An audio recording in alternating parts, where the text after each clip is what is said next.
Vou dar início, então. Boa noite a So we todos. can start. Good evening, everyone. Welcome to one more webinar for the Brazil Journal of Anesthesiology.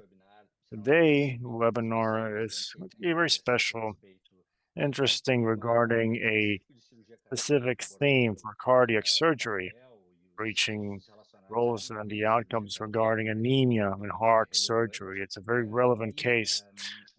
And during these activities, we have we can see as the moderator for the event, Dr. Rodrigo Leal from Federal University of Bahia. So this corresponds to along the way a whole revision process and to contribute to the knowledge with the publications. So before I pass the floor to Dr. Rodrigo to moderate the event, I would like to remind you all that you may access this webinar just as the other webinars in our YouTube page. You can load, we'll be loading the recording of this webinar in English as well as Portuguese, and you'll get all the materials discussed in the webinars in the Brazilian Journal in the last few years in our page. So the second reminder that I would like to mention is regarding a call for papers that the publication is having for our colleagues that follow the publication. Remind you that we had this call for papers for pediatric anesthesia. We also had a call for papers for research regarding transplants. And for next year,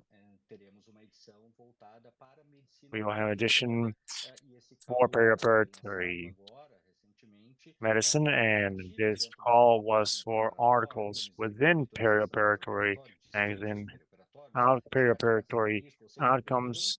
So it's pretty widespread as a subject. And we invited colleagues from Brazil, and other countries to send their works, their papers for deadline, so they can submit their papers in this area from November this year. So I'd like to pass the floor for Dr. Rodrigo. It's a pleasure. Thank you all. It's great to be here to speak about such an interesting matter. Maybe one of the biggest specialists in Brazil with a PhD about this anemia and heart surgery and perioperative. Dr. Luiz Guilherme needs no further presentation. So, anesthesiologist from the Albert Einstein Israel Hospital. So, great experience handling patients' heart surgery. With recently one of the editorials of the magazine wrote regarding how the level of publications is, what is this evidence, what is this current state of the art regarding provisions and projects about anemia and perioperative, not to mention heart surgery. So no further delays, Dr. Luiz Guilherme can start his presentation so that we may discuss this. Great. Thank you, Andre. Thank you, Rodrigo. Thank you for the opportunity to be here with you. And I prepared here a general idea. This is the main highlights about the subject matter, which is so important, so prevalent in our daily life. Not just heart surgery, but going to any serious patient, but cardiovascular comorbidities. So I'm going to start here. Without further delay, I'll start sharing my screen. I'll see it here, right? You'll see me. All right, so folks, for those of you that don't know me, I'm very thankful for the kind words of Rodrigo. And I will start our talk about anemia and outcomes in heart surgery. So first off, regarding conflicts of interest, I participate on the Takao group. Amongst the group's activities, we have the teaching arm, Takao and Sino. We count on perfectioning on advanced anesthesia. I have the QR code here. I leave it here if you wanted to know further info about our fellow and other activities. All right, so starting formally, all info are papers that I will comment on here. We compiled a article, an editorial for a magazine in the Brazilian journal, where we could, me and the colleagues, it's going to appear, we can have a general well, a discussion about the main themes of this condition. So patients going through heart surgery that face anemia.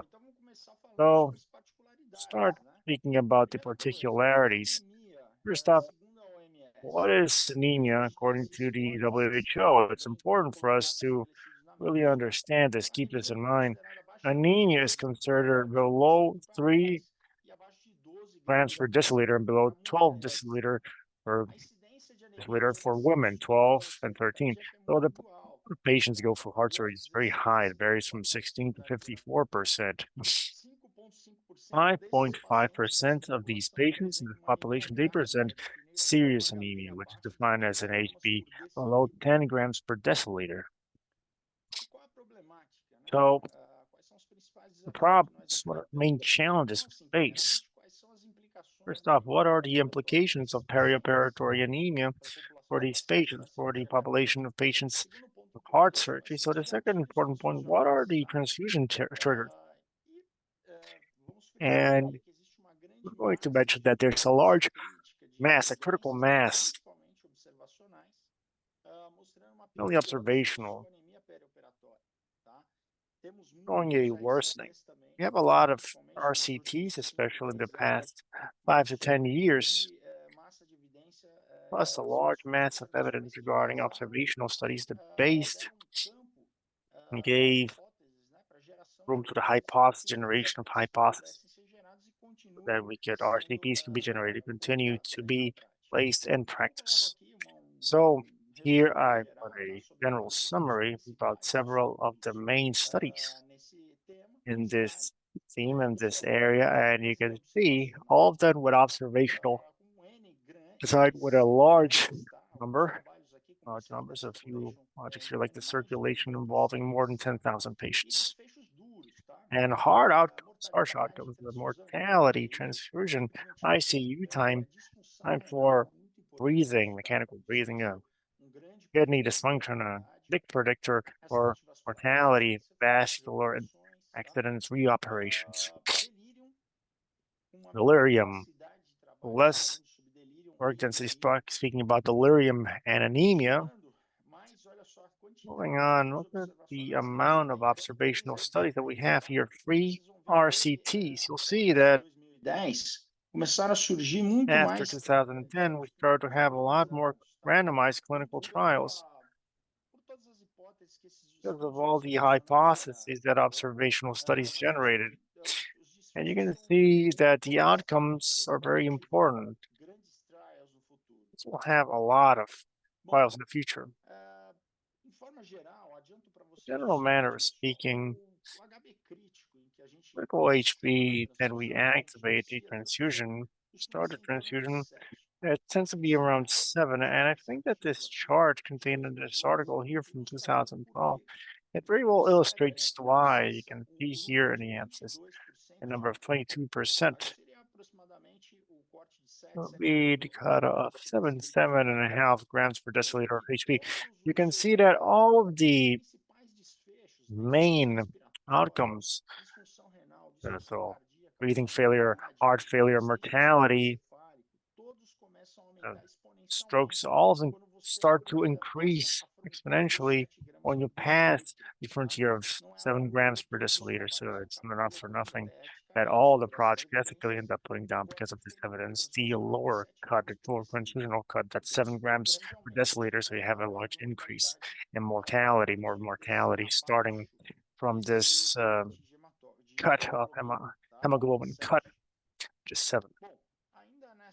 So still on this point, you can see that the number, not just the HB, the value, the rough value, HB, but the amount of concentrated hemocytes that are transfused is also an implication on the long-term mortality. You can see this chart here shows that chart of over 10 years, and the mortality here, the survival on the ordinates. You can see that the number of transfused hemocytes, they also interfered on the mortality. So, summarize what we said so far. Those 7-HB have a noticeable increase in mortality, more mortality. The transfusion itself, well, there's countless evidence in the literature that shows the transfusion is related to more mortality as well. We'll discuss this shortly. The third point is the number of hemocyte concentrates that are transfused. So you can see here, 0 to 6, you can see the difference in the mortality curve of time. So the more blood bags I transfuse to my patient, the higher the mortality will be. Important for us to be observed. So you can see this chart that shows us important outcomes such as mortality, heart and kidney failure, neurological. So finally, the add up, global. So you can see that all these numbers on the right, they reflect the Webb's ratio, so the chances, and the respective plus interval 95% on a parenthesis. So you can observe, everyone, that we have an increase of the chance of mortality that is very noticeable, as well as all the other outcomes described in the chart. So as I said before on the prior slide, transfusion is also a factor of mortality. So that's why it's important to study this matter, because a lot of the time I end up in that dilemma. Okay, I'm getting close to critical transfusion trigger, but that worth it to transfusion or not? And mainly when we also always have a lot of odds between 7 and 10 HP, about 10, the consensus practically literature transfuse the site concentrates. Oh, 7 is a consensus.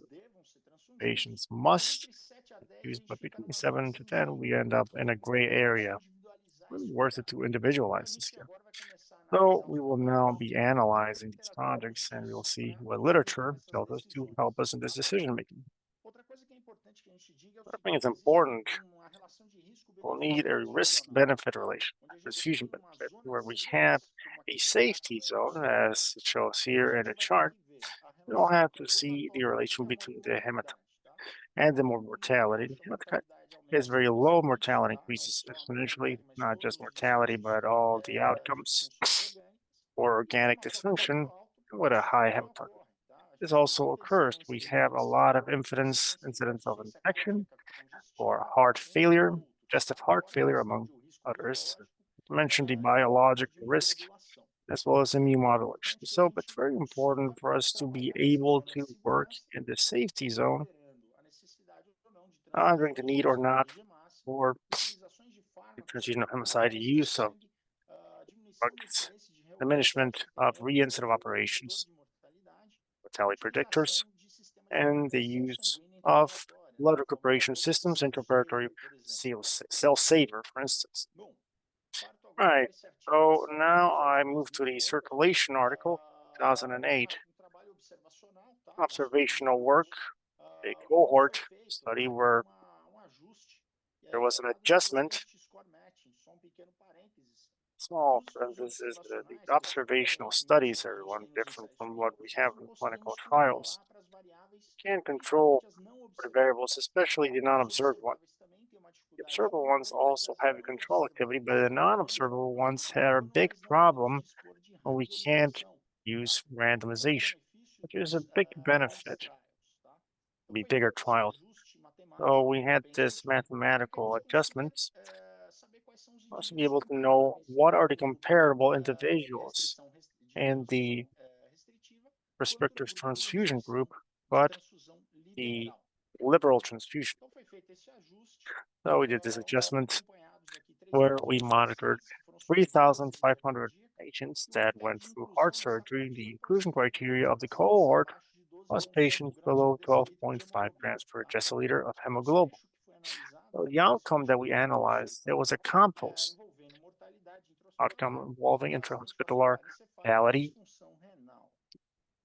and stroke and kidney failure. So a couple of interesting charts. The left one showing the pre-op hemoglobin and the relation, the association of this compost outcome.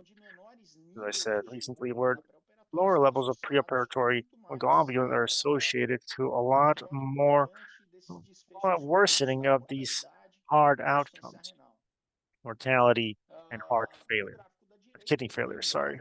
The right chart, this illustrates the same thing, the cumulative likelihood showing the compost outcome going up as hemoglobin goes down. So some important results.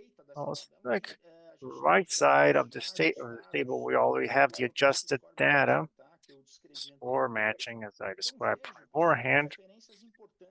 So some important differences in the kidney failure at the post outcome and kidney failure. So statistically significant.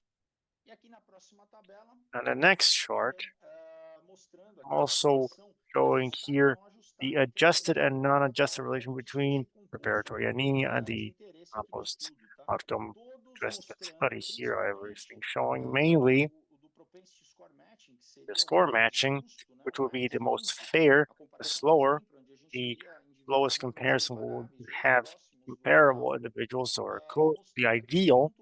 Showing here 1.8 odds ratio, 1.8 times the chance of presenting a compost outcome. So that's AV and kidney failure. So following through, I'm going to start discussing a work that was published this year here from the Cleveland Clinic. It was published in the Brazilian Journal. It was a sub-analysis post hoc of the DK trial, which was an observational study published now in the Brazilian Journal. The sub-analysis is an observational study about the association between AFA and delirium and anemia, including 585 patients between ages between 8 and 18, 85 years of age. So this is a randomized trial with 708 to 8 patients. Primary outcome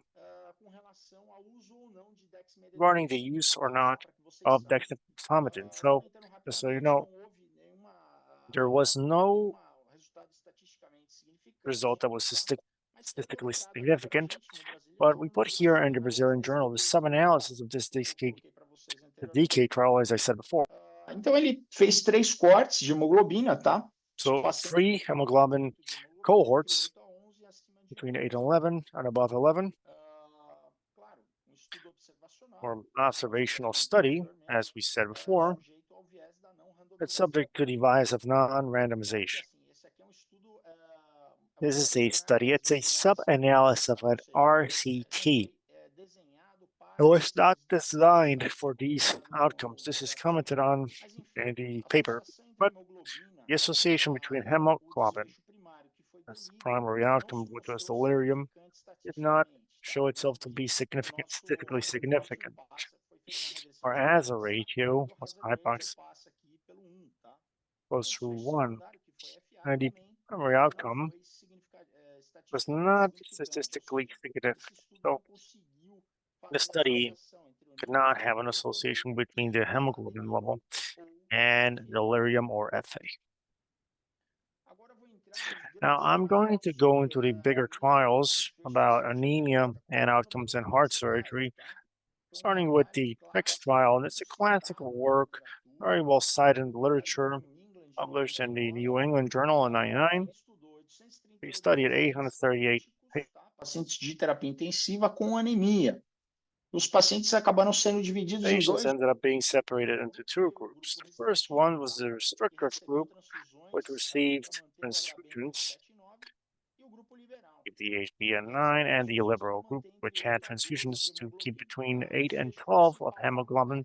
So the main outcome was 30-day mortality. It was also the 60-day mortality. It remains in ICU, hospital stay time, and complications such as infections. So what were the results for the TRIC trial? There was no significant difference in the 30-day mortality between the liberal and restrictive group or the other outcomes of the restriction group, or less complications relating as foreseen. And in the subgroup analysis, there was 5 years, and those with lesser seriousness with a score below 20, or the restriction strategy had a less mortality, as you can see. This is the general chart, the curve of Anemia, showing that there was no difference between restrictive and liberal mortality rate. And here we have the subgroup analysis, the below 2, so patients below maybe 50 years of age, showing a better performance of restrictive group in both situations. So keep this information, that medicine is a science of transient truths, and we see this happen over time. So here we have the obtained data. There was a difference in the heart episodes of myocardial infection, acute lung edema, as well as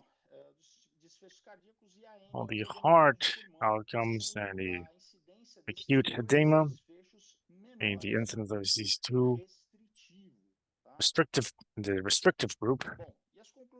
So the conclusions of the trial, there was no difference between two groups. In terms of mortality, the additional advantage for the restrictive group would lower the incidence of transfusions. That's why we have the transfusions associated with that. So this was one of the first projects regarding transfusions that had an impact on the medical practice, and they included several subsequent directives for critical patients. So following that, there's going from 1999 to 2016, like project from JAMA, formed by the American Blood Bank Association, a guideline summarizing the main directives so far, showing the following. Speaking about transfusion linearies and hepatocyte concentrations for stable hospitalized patients, they use a regulator 7 for hemoglobin transfusion. So patients with persistent cardiovascular, so a trigger of 8 for critical patients, the level of hemoglobin is 7, and there's some caveats. It's an unfavorable cardiovascular situation. You can make this more malleable, but it is necessary in literature for there to be these limits, these clear limits when it comes to storing the hemocytes. Just something else stored here. Recommendation is not to use hemocytes and the standard storage, standard day storage days, such as 42 days. So here we have a result from a meta-analysis showing several projects that are the cohort, the lower. We have the cohort 8 and 9 cohort, grams per HP deciliter, and the cohort here, or 7 for transfusion. And the chart, restrictive transfusion, so favoring liberal transfusion. So they cross the risk ratio. It includes non-significant statistics. This goes for patients above the trigger of 7. The minimum non-inferiority for the liver group. Oh, hard outcomes in heart surgery. The American Heart Journal for 2000 systematic revision, comparing the restrictive strategies and liberal strategies. Hospitalized patients with a focus on cardiovascular patients. Those are the ones that give you bigger problems usually. The triggers between 7 and 8 grams per deciliter HB are considered to be safe. Liberal strategy also showing 24%. That was not the liberal strategy, actually, the restrictive strategy. Transfusional rates, as we can imagine. A lesser trigger. Here are the forest plots for this sequent meta-analysis. Restrictive and liberal. Regarding the myocardial infarction, no as well. So you can have the plus for the intervals going from the risk ratios. The vascular, the subpopulation assessed as well. That's not having any significance as well. Our populations, we also can't say one transfusion to another. So the reasonable heterogeneity, but not too compromised. Another forest plot showing the mortality in 30 days. Also can't stipulate one strategy over the other. Going through the trust interval, showing the non-significant slope. So, a very important work and in New England in 2018. Sir Ted Naser in Toronto, TRIX-3 study, where the goal was to compare the restrictive transfusional effects to a more liberal strategy. So, RCT, a randomized clinical trial, non-inferior multi-centric involving several centers, 74, and several countries, 19 as well. The validity of this work, more than 5,200 adult patients were assessed, were randomized for one of the two groups. It was stipulated 7.5 grams per deciliter in the liberal 1.5 intraoperatorial, and 8.5 on the ICU. So after the patient left the ICU. So proposed outcome for mortality and AV would need first 6 meses após a cirurgia. E os secundários, eventos cardiovasculares maiores. Bigger cardiovascular events like an infarction, AVE, or kidney insufficiency, as well as complications relating to transfusion. So the outcomes of 6 months.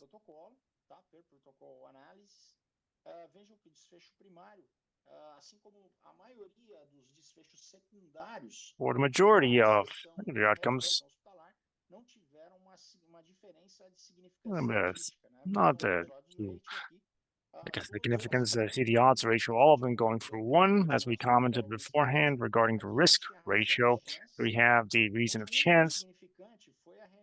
The only significant was hospital readmission. We had 12% more chances for readmission on patients on the restrictive group.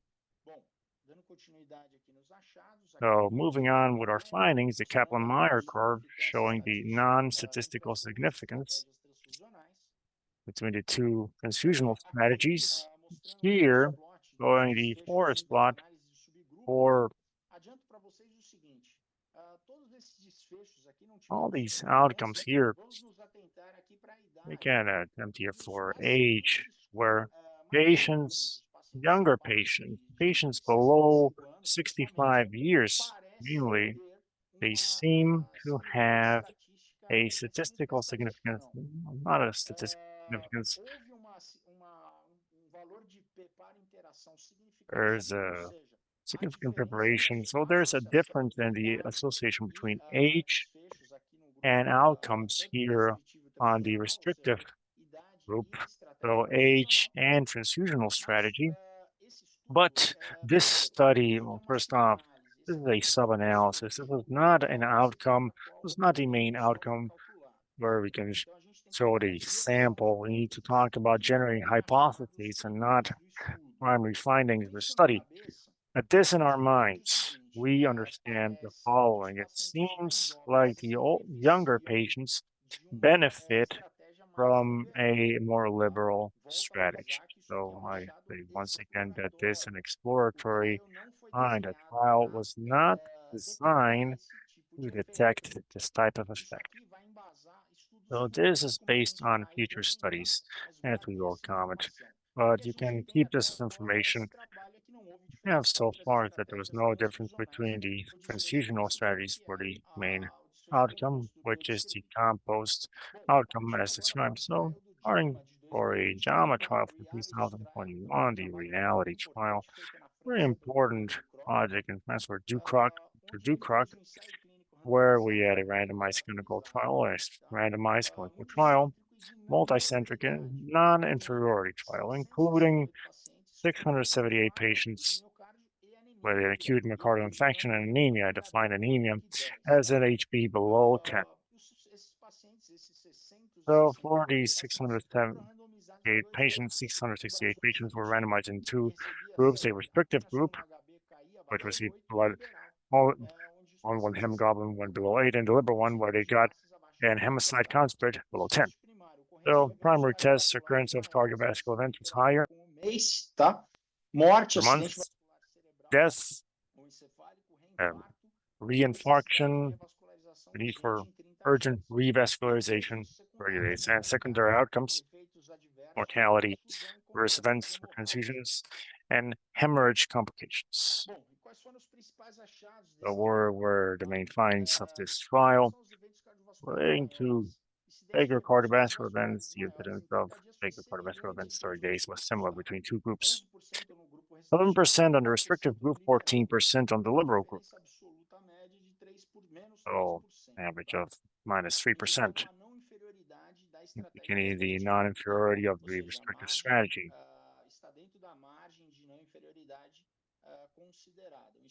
The non-inferiority study, I repeat that to you, in mortality and other outcomes, 30-day mortality was similar between two groups.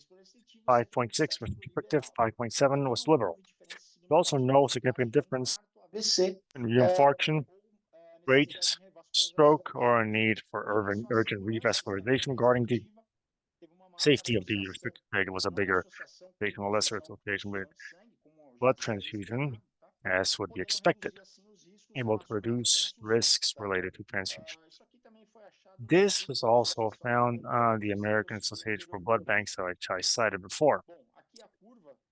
Here the curve of Kaplan-Meier curve showing a non-association between cardiovascular groups, higher cardiovascular and D.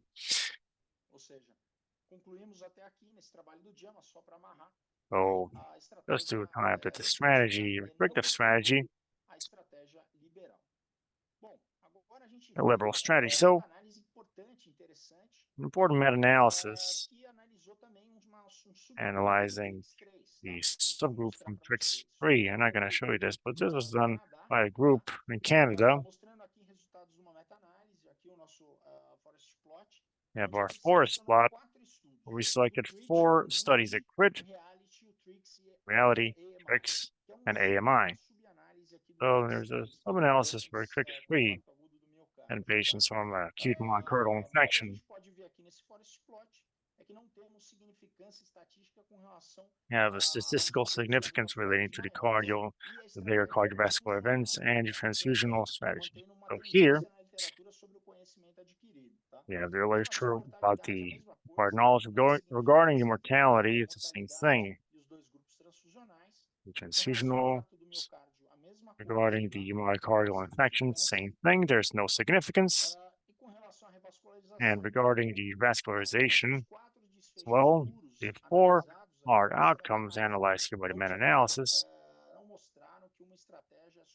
showing that a strategy is below, above another. So the main thing in this analysis What did I put here? A restrictive transfusion can be associated to a trend. I like this type of terminology. There was no significance. What you're saying is, looks like the restrictive group is an insight, the author. Restrictive group seems to have an increase of the cardiovascular outcomes, the main cardiovascular outcomes. So, as a hypothesis, now the liberal group could not be superior to a restrictive group on the trust intervals. The trust intervals that they obtained in this meta-analysis, they exclude bigger benefits for restrictive transfusion. So they exclude the restriction of the absolute risk of 1%. Trust interval would need to be of -1, -1, 2, -3. So not embrace this massive risk reduction. Well, they can't, according to the author's vision, they can't get right that the restrictive transfusion strategy could bring more benefits.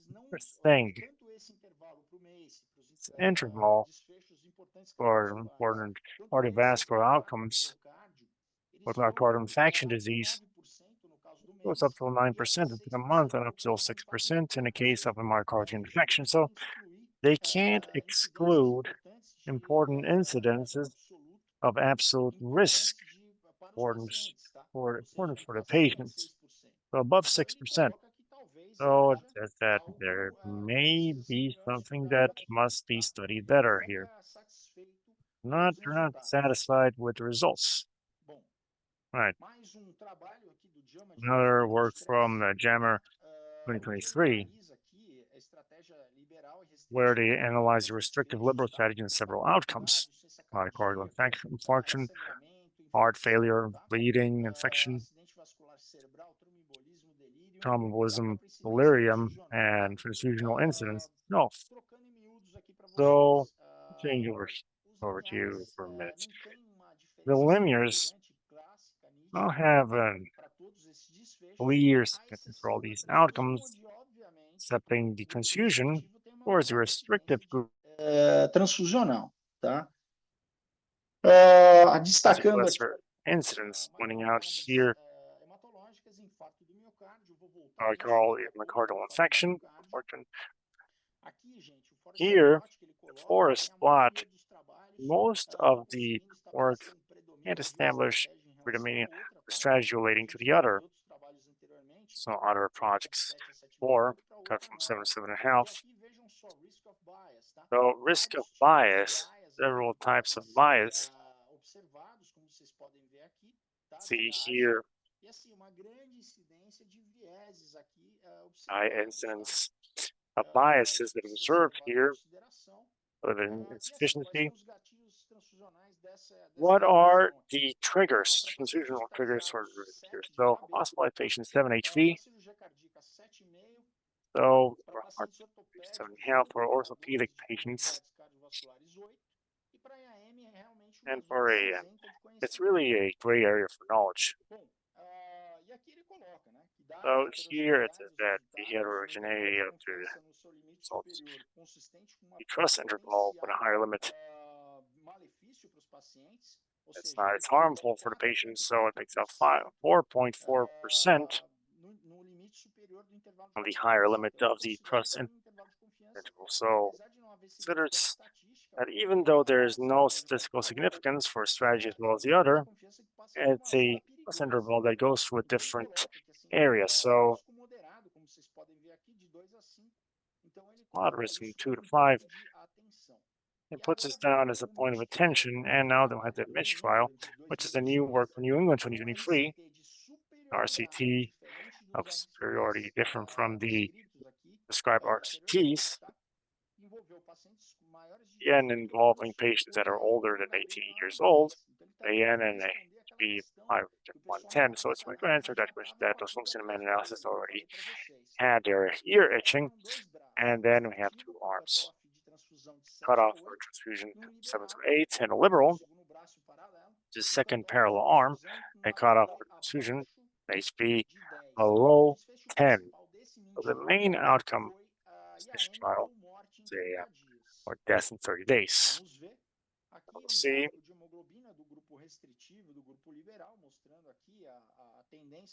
So the trend over time, as we would expect, the incidence of transfusion, much less in the restrictive group, on the liberal group, 1, 2, 3, you can see almost 34% incidence, transfusion incidence, or 3 or more in the liberal group. Here, the Kaplan-Meier, the absence of difference between the two branches, two groups. Here, the forest plot, there was no difference. There was no difference. But now, we're going to go into a dangerous area. Dangerous isn't the word, but another focus which would put here. Here you can see the primary outcome does not reach the significance of the frequent point of view, which is a type of statistical analysis that we use normally.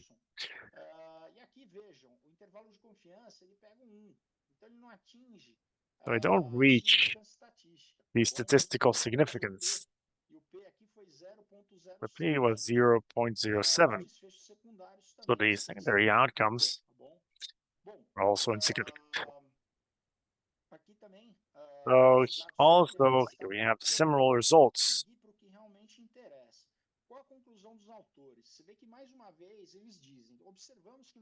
I've observed that the trust interval 95% contains values that suggest clinical benefits for a liberal transfusion strategy. They suggest statistically this was not observed. It also comments that the trust interval does not include values that suggest a benefit for a restrictive group. So it was moderate, it became moderate, and the international scientific community also embraced it. Also, there's an editorial from UN two groups, the France group and the US folks. All of them talked about the reverse frailty index that comes following. If you look at the two groups, if I had put two more patients in the group and I probably took away two patients from the other, I would have reached statistical significance. The second author suggests the following, going by the same idea of the interval that the author himself of the niche trial put here. Here we have a Bayesian. What's a Bayesian analysis? We interact with the artery likelihood. So the pain so far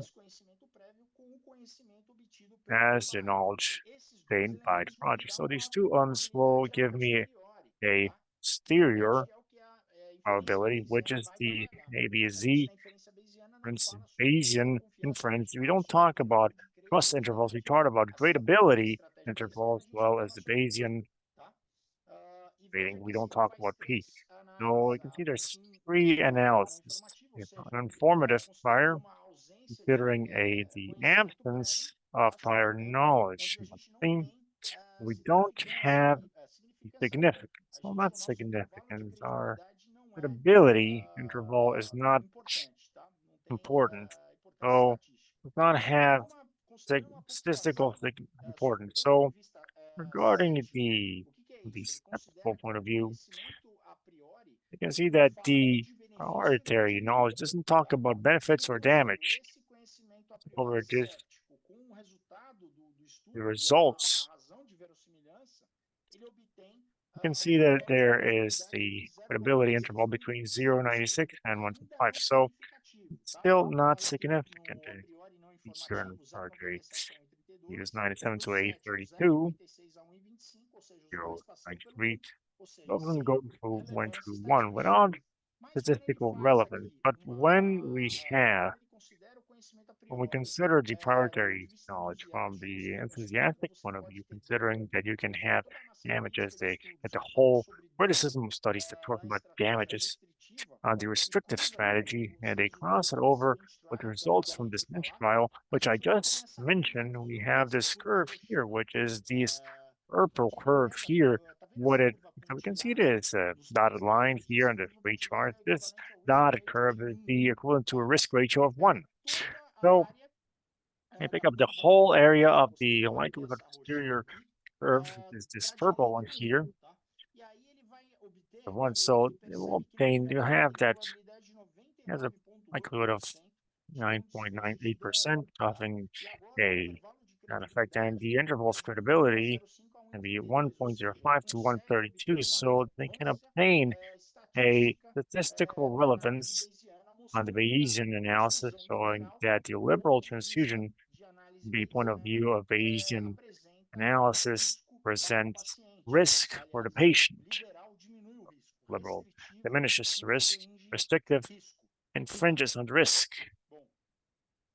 Oh, I'm almost done. I think this is the last slide. Finally, folks, this whole mass of evidence that we commented on will motivate X4, which is a study that is being done in Australia and New Zealand. Foi desenhado, estudo que I está em designed a study that is ongoing. So, RCT superiority, RCT involving 1,440 patients, less than 65 years of age, unassisted heart surgery. And if you remember that I told you, especially in the TRIX 300 Maser, the liberal transfusion on a young patient seemed to be favorable. It seemed to present or favorable outcomes. So this is what motivated TRIX 4. They got younger patients, comparison to restrictive and liberal outcome, those 6 months. As a hypothesis, the alternative to the liberal transfusion is beneficial for younger patients going through heart surgery, SEC. All right. All right. So finishing up here, messages, the take-home message I like you to follow. Anemia is an important predictor for mortality and organic functions, serious organic functions on heart surgery patients. Most of the literature as a restrictive standard started to have recent evidence that the liberal standard can be beneficial for younger patients or for patients that have acute myocardial infarction, but the big critical mass in the literature is still in favor of the restrictive transfusional approach. Like I said, a short time ago, the liberal standard seems to have better outcomes. Now wait for TRIX 4 to reinforce this body of evidence. Tip that I leave for you, this YouTube channel, I don't have any conflicts of interest here. A professor from the São Paulo School of Unifesp, it provides a class, a postgrad class, where he discusses important statistical matters. There's 3 modules for his course, and I strongly recommend those of you that want to learn or reinforce concepts that are learned. Thousands of classes there, duration of 2 hours, 2 hours and a half. Really want to learn, haven't managed to see it. So this is serious content. Altair de Souza, a statistician, and somebody that brings a lot of lights to this subject. So finally, I am thankful for the opportunity here, social media, or contact for eventual doubts or scientific contact as well. They're always available. So once again, I'm thankful for the opportunity, and I am available to answer your questions. Congratulations. Your presentation was complete, detailed, and the impression that I have, I don't know what you have, is that the more you study, the more questions you have, the more doubts you have. I have a number of questions that seem relatively simple. For instance, if the patient is limited to the surgery, whatever it may be, not necessarily heart surgery, the outcome that they have, how this is the blank of the capacity of Youngston, how much of a marker is this for a base condition that is associated to anemia? Because as much as we do papers and as much as we have an attempt attempts for confusing variables of becoming a logistical regression at the end, this analysis will be as good as the identification of these variables. So you can see variables, for instance, oncology, age, oncological status, age, physical status, are relatively simple. You can imagine they can be done with an outcome, but there are a number of other variables that are hidden there, such as the inflammatory profile, which is the phenotype representation of the illness, among other things that you don't study or control, which can contribute to mortality. So, because if we keep in mind the hemoglobin point, what is anemia by the definition of the ratio, the values are very high for a population. So 13 and 12 for you to say that you tend, we can see that we're going to see that the rate of patients that get your anemic in men or women is very high. And is considered to be serious anemia. That's relatively common and not necessarily a value that is rare or not frequent in clinical practice for elective patients. When it comes to the transfusional matter, the impression that we have, and it's quite obvious, is that the liberal strategy and conservative strategy, the magnitude of the effect, the size of the effect is not as important as we think it is. Because if there was a huge impact, it would have been demonstrated. Would have demonstrated the benefit. So the benefit is relatively marginal, small, but it's a benefit. I'd say it's a robust benefit, potentially serious acute myocardial infarction, stroke, kidney failure, among others. So you want to diminish the occurrence of this event as much as possible. And you want to get small differences. Okay. As the frequent statistics, I agree. There are a number of limitations.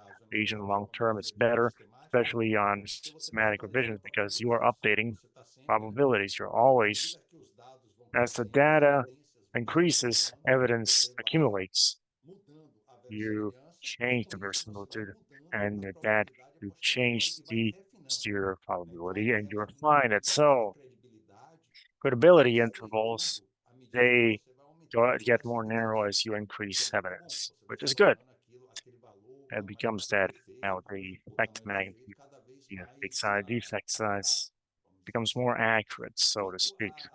So regarding the subgroup analysis is complicated. You introduce a lot of biases, both posterior. So it has a much more exploratory nature, but I'm gonna do an analysis talking about the trial after it's no longer blind. Now researchers know that who was in the convention, who was the control at that point. Any subsequent analysis would be post hoc. So when you have post hoc, there are a number of biases and deficiencies because normally the work was not done with that goal. So the nature of this data as an exploratory character, much more than conclusive. Maybe it's worth it to assess this because this has shown the evidence X, Y, or Z, whatever it be. So we still have a lot of doubts in my eyes.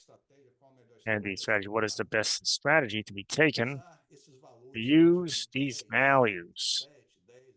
And 7, this trend that we have, I think it feel more easier number values. So continues it be any of these. So work is very difficult to even prospective studies for each control variables. It's very difficult. So one of the biggest helps controls will have the adhesion rate. You can see that not every author will have protocol long work. The ability, even if you have hyper protocol analysis as it will be recommended a good amount, then you can't get such an adequate control. But a breaking of protocol, if you don't have it, imagine you're having a multi-centric work, 15,000 patients, and they have like that. The doctor can intention, the hemoglobin can be in 7.5, 7.5. That's in the restrictive group. They can't make it to a transfusion, but No, I don't like their evolution. They're not doing well. They're hypotensive. So I'm going to do a transfusion. It's very common.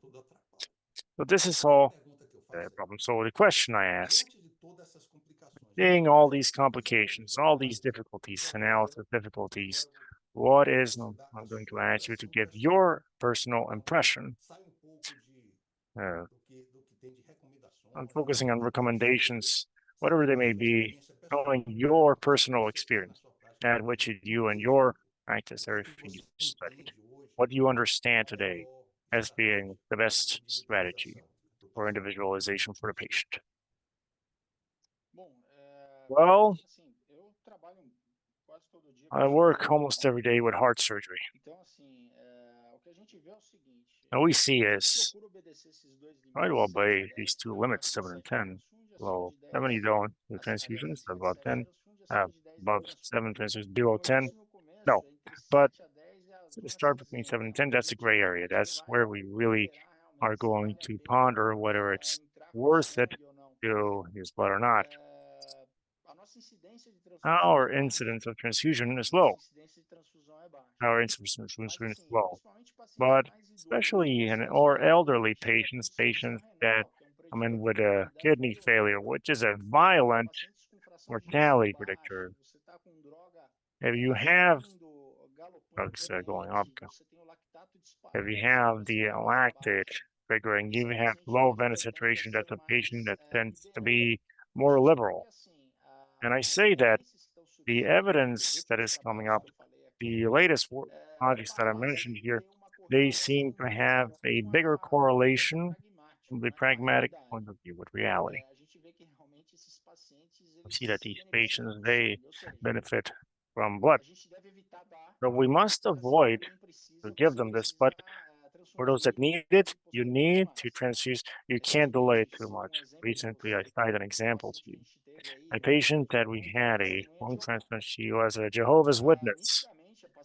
Well, clearly the patient needed blood. I managed to get her out of the room with 6.5 for hemoglobin, but the patient, well, she was walking sideways. The kidney failure, she needed dialysis. Doesn't obey a normal standard. So, from a surgical point of view, but a deficit of oxygen transportation, something that we can't deny. You can see one of the first slides that I show you there, hello, 21, 22% hematopoiesis. The nature of it is, the oxygen transport is the lower limit. So below that, we really, as much as you provide volume or drugs, they can try to increase transport on our way. The oxygen transformation through hemoglobin is key. So that's what I base on. Great.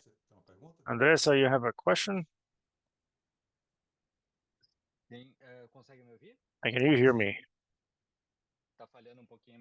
My internet is not so great. Primeiramente, parabéns pela First off, apresentação. congrats for the presentation. Luiz, great revision, and the discussion with Rodrigo was great. My question actually is actually two basic questions. One of them regarding the PBM protocols. If you currently have any protocols in your institution for PBM for heart surgery specifically, and in that matter of PBM, if there is any pre-op strategy for the patients that have preoperatory anemia in your institution. The second point regarding the level of hemoglobin during the extracorporeal circulation, we have the consensus for a minimum of 6 globulin during the extracorporeal patient. But what is your position? Is there any gray zone? Are you above the level of 6 and have transfusion?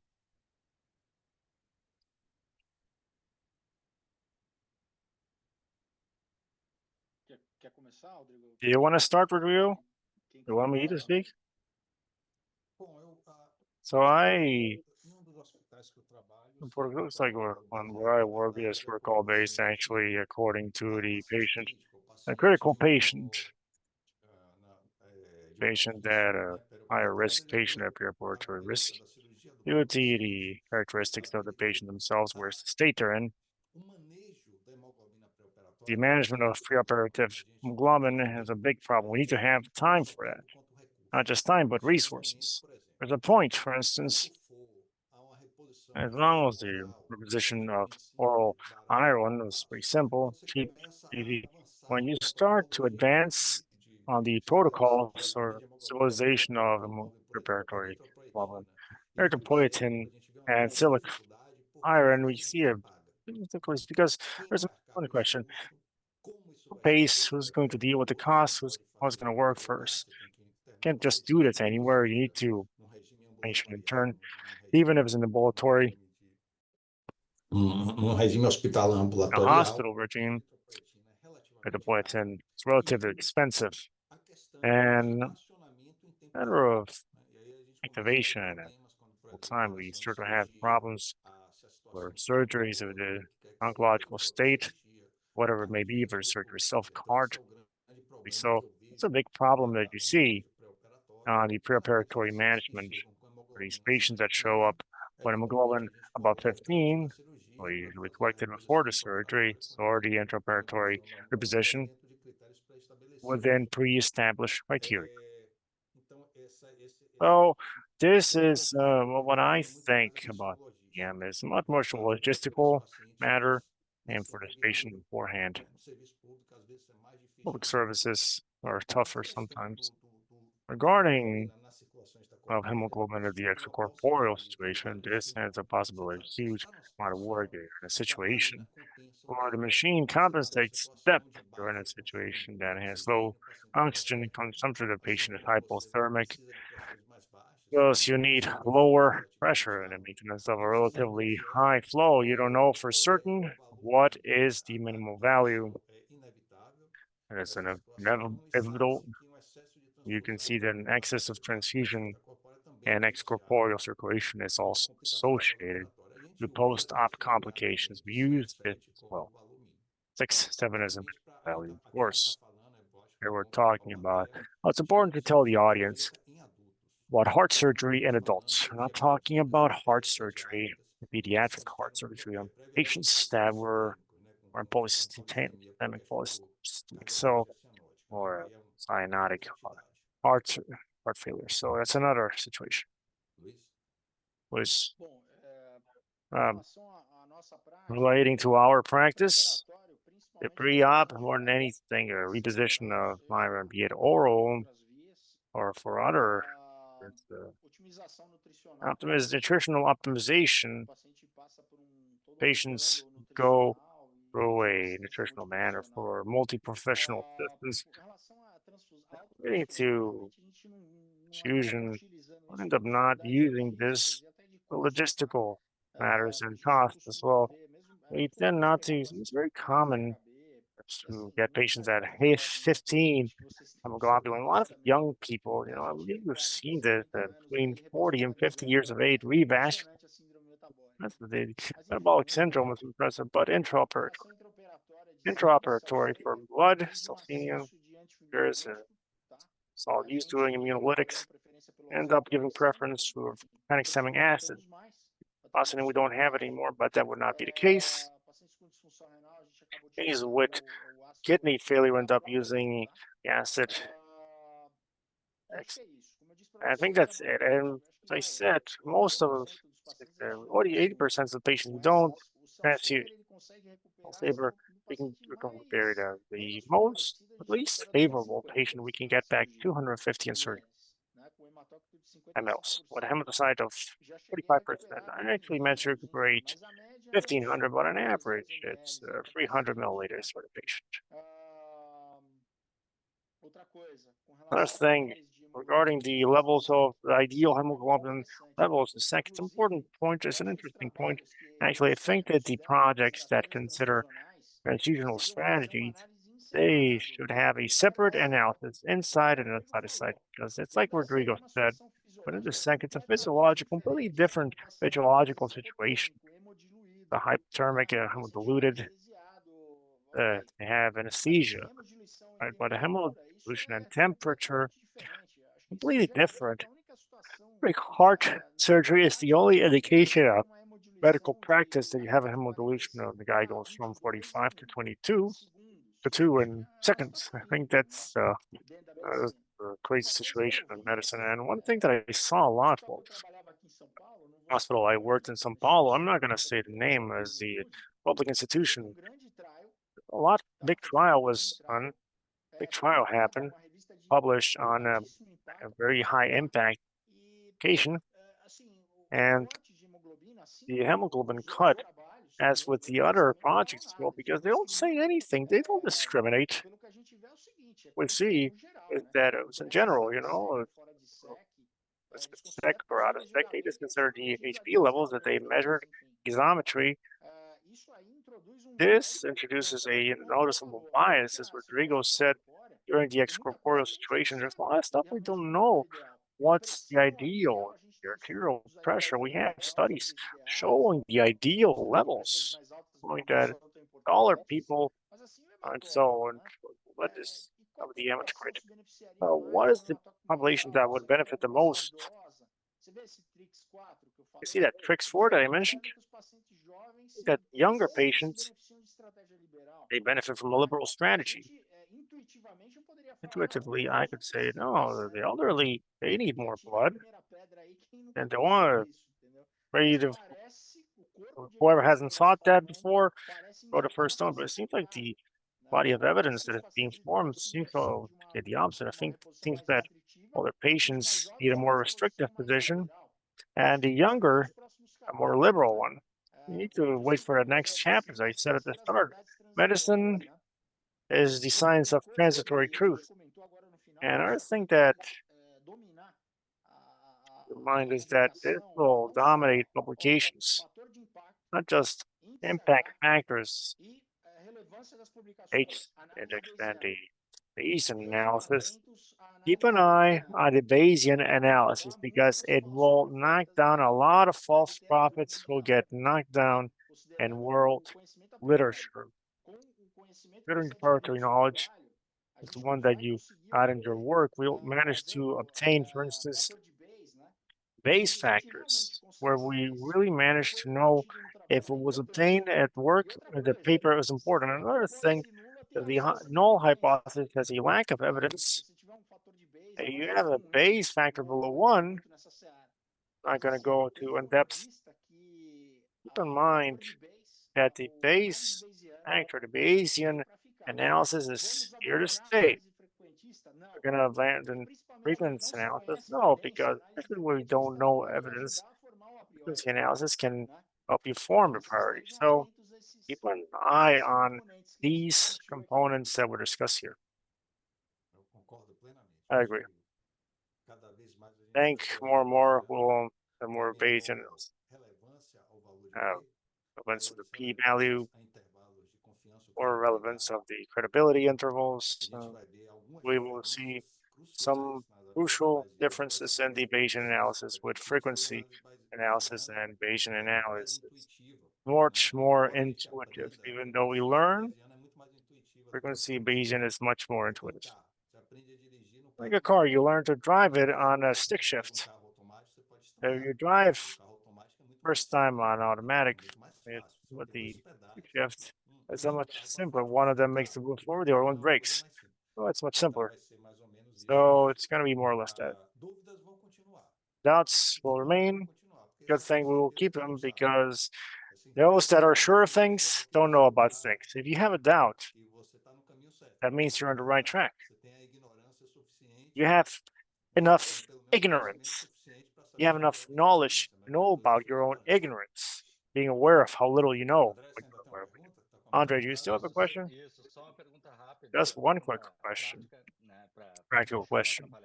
Finish up the not body too much. Luiz commented about Jehovah's Witnesses, which is in our institution here.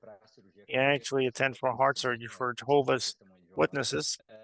And what is your behavior regarding these cases in terms of course, what can be done to avoid a transfusion? What is your experience from a practical point of view in this reality? I think that, well, was said very well. You need to see that you put the Jehovah's Witness patients, all of them on the same model. There are conceptions, different conceptions within the doctrine. Some of them accept it, and others don't. There are a few differences that happen within the doctrine that we need to keep in mind, but basically, it's the bigger effort and the PBM strategy, like training semiotics, pre-optimization, and a factor that the studies do not discuss. Little is talked about, but it's a surgical factor. Don't discuss this, something related to ethics, but there's a difference between surgeons. You need to worry about homicide. See the homicide go up it ruins their day. Others that don't, have no big relevance. Regarding to bleeding, they're bleeding. No, they'll stop bleeding. You need to keep this in mind. But the Jehovah's Witness patient might be one of the for science. It's one of the models where we see humans' tolerance to hemoglobin. Patients with a hemoglobin is 2, 12, 1. I've seen patients, the minimum I've seen was 1.8. Young patient, 0.8, certain measurement and variation of 12 fraction on a heart failure for a high depth. I saw this when I was a student on the clinical hospital. Oh, you need to keep this in mind. Yeah. So I think I agree with Rodrigo. What I wanted to add is that leading to understanding of the law very quickly is very hard. There's a jurisprudence now that considers transfusion as a therapeutical mode, like a chemotherapy. Imagine a patient with cancer, or an oncologist shows up and says, "Okay, our diagnosis is this.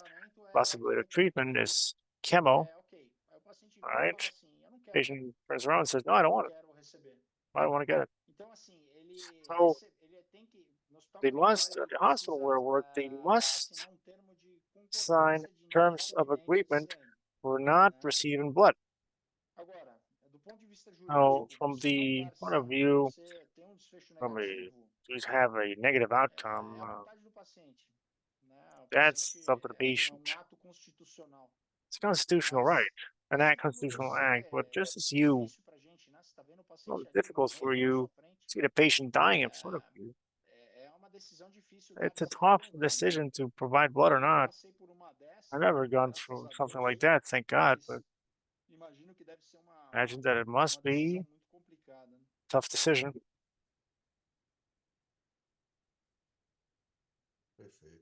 Right.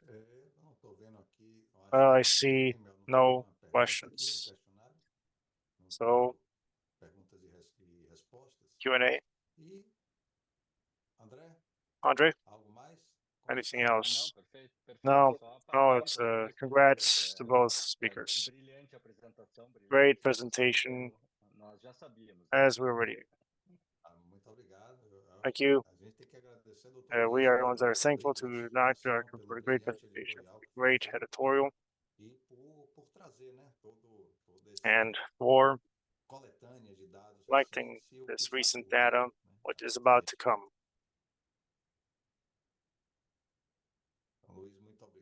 Luiz, thank you very much for your participation, for your presence, and I hope we'll meet soon on the echocardiogram courses so we can talk more. And anything else? Well, thank you. Great class. Thank you for participating. It was great. That's it for me. Yeah. All right. All right, great. Andre, perfect. No, great. So thank you. Thank you for being here. Todos e nos vemos no próximo. And see you next webinar, which will be on the 23rd of October. See you there. Good evening. Take care. Thank you for being here.